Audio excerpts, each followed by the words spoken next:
People everywhere are starting to listen to him. He's going on French, British, Italian, Japanese television. This is the Wide World of Weingarten.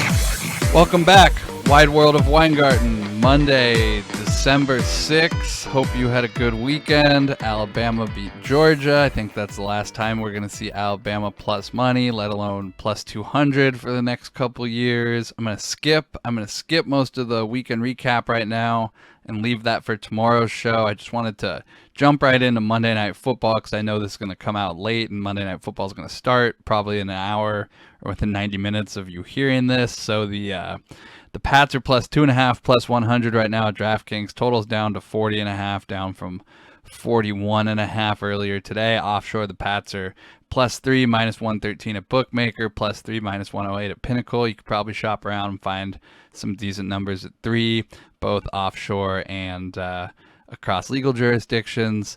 The word has gotten out today that it's windy at Orchard Park, and I mean really windy, 20-plus mile-an-hour winds with 50-mile highs expected until 10 o'clock tonight.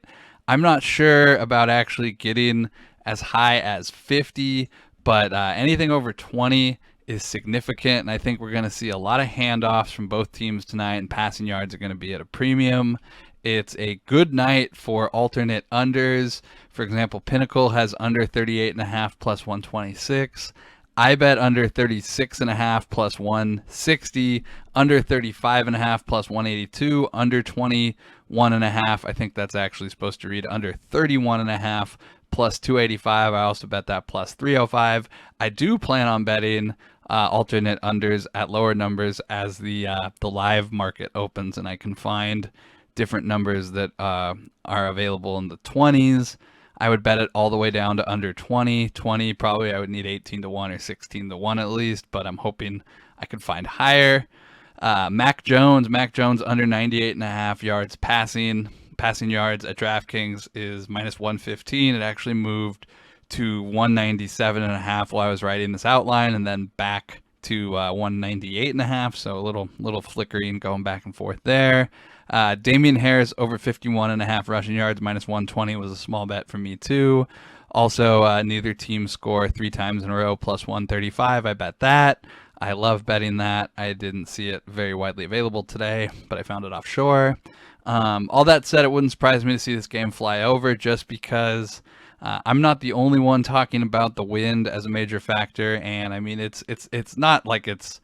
When I say I'm not the only one, I mean that's all everyone's been talking about that I've been in front of the computer this afternoon. So the market is clearly adjusted, and usually when everyone thinks one thing is going to happen, or that it's an automatic under, and people are talking like it's already gone under and the game's over, the exact opposite ends up occurring. So I'm already locked and loaded on the alternate unders. This was my plan before people started talking about it. So I'm going down with the ship here, as they say. Although, I mean, really, at the end of the day, it won't be that big a deal if I lose all this stuff. But I'm very much skewed towards Patriots and unders bets tonight. I don't see much stuff in the touchdown market. J.J. Taylor was interesting to me. Anytime at 10 to 1, first touchdown 50 to 1, and 2 touchdowns or more 100 to 1. I'd rather get 125 to 1 there if I'm going to bet that. But you really have to check the inactive list. Make sure he's even active before you bet any of those.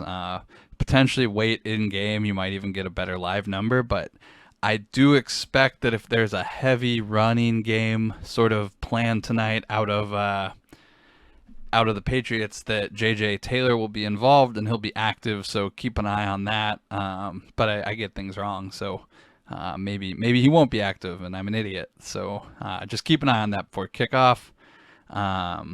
As for the game itself, I just think the Patriots plus 3 is the right side here. I don't care if it's square or not, but give me Bill Belichick in a very windy game plus 3. Belichick will have a game plan for the wind. There's a lot of stuff at play here. The Patriots are suddenly in position for the number 1 seed in the AFC. That's a big deal for Belichick and the Patriots. Obviously, he's driven to succeed and wants to get back to the playoffs and beat Tom Brady. I don't know if he'll come out and say it, but that's definitely what he wants. As far as MVP stuff, Brady's still the leader in the clubhouse. His odds have dipped to about 200, maybe slightly below 200, with another win over the Falcons this week, which, for me, it's kind of one of those big deal sort of things. Brady's going to be hard to beat for MVP and all, but Josh Allen tonight with a Bills win and a big game could boost his chances. He's the second favorite. Alternatively, Mac Jones, he's already essentially penciled his name in for the Offensive Rookie of the Year, but I don't know how many people remember this. I'm guessing not much. I mentioned Mac Jones as an MVP candidate before the season. I wrote about it for VSiN. I talked about it on Gil's show. If you Google Mac Jones MVP, my article is like the second thing that comes up on Google. But I said before the season that he's the starting quarterback on a team with a 9.5 win total, preseason projected win total. So if the Patriots do well, if they do get back to the Super Bowl, which they are in the process of doing right now, it was just sort of a thought question, a thought experiment. What would Mac Jones's MVP odds be on a 10-win team as a rookie quarterback? I thought 100-1 was fair, but here we are now, 8-4, Monday Night Football. Everybody's watching. Mac Jones is the second favorite, and Josh Allen is the second favorite, and obviously he deserves it.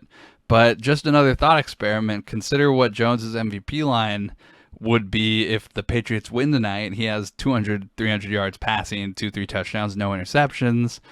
Just think about it. If he has a big game tonight, what's the difference between Josh Allen and Mac Jones's MVP odds after tonight? I think Jones with a big game would potentially sneak into the top 10. Obviously, I'm not saying he's going to win it, but if you have a chance, grab 100-1 out there before this game. There's worse bets, worse 100-1 bets I've made before. For example, I bet Kirk Cousins at 100-1 or 150-1 or something for MVP. That was a terrible bet.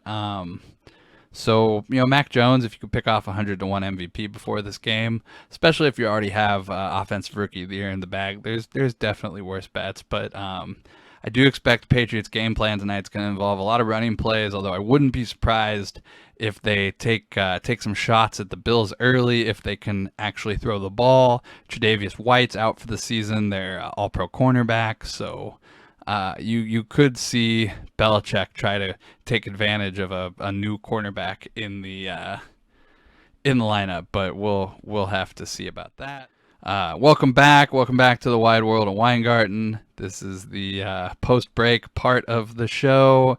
South African Golf Open. South African Open was last weekend. It had an unfortunate ending for me and anybody who bet on Justin Harding. He had a 4-shot lead at the end of the third round. I had him at 28-1. I don't know why, but even with a 4-shot lead at the end of the third round, I didn't feel great about his chances. I didn't even stay up to watch it. It was a weird sort of one of those carryover days where they didn't finish the third round on Saturday in South Africa, so Friday night our time, but there was some thunder and lightning, so they had to finish the third round Sunday morning, then play the fourth round, which I don't know. I just had a feeling that might throw Harding off. And again, when you're on any golf tour, other than the PGA, the major one, but even the PGA Tour, as you saw in the Bahamas this week, just having the lead at the beginning of the fourth round, even if you're Colin Morikawa or just Justin Harding, it doesn't really mean much. Especially the lower the tours go, when you're on the European Tour, there's always this joke that nothing really matters till like the back end of the back nine on Sunday morning, when you wake up and see guys just start blowing up everywhere. I don't know, this was kind of similar, and I'm not surprised it happened, but Harding took a 4-shot lead into the beginning of the fourth round. He triple bogeyed on the third or fourth hole, bogeyed the next hole. That was it. Daniel Van Tonder passed him. I think Harding ended the third round at minus 14, I want to say, either 13 or minus 14. He ended the fourth round at minus 8. So triple bogey really took him out of contention, and that was it. I wasn't even awake to watch it. Like I said, you've bet enough golf, you kind of just know some things you don't have to stay awake for, and I would have stayed up all night just to be disappointed. So I woke up, checked my phone, saw he triple bogeyed, went back to sleep, said, well, that was that. Then the Hero Open on Sunday, the Bahamas. This is this kind of swing event for the big pros. It's Tiger Woods event, the Bahamas. You get world golf ranking points for it. You don't necessarily or at all get any PGA anything for it. Colin Morikawa had the lead going into the fourth round.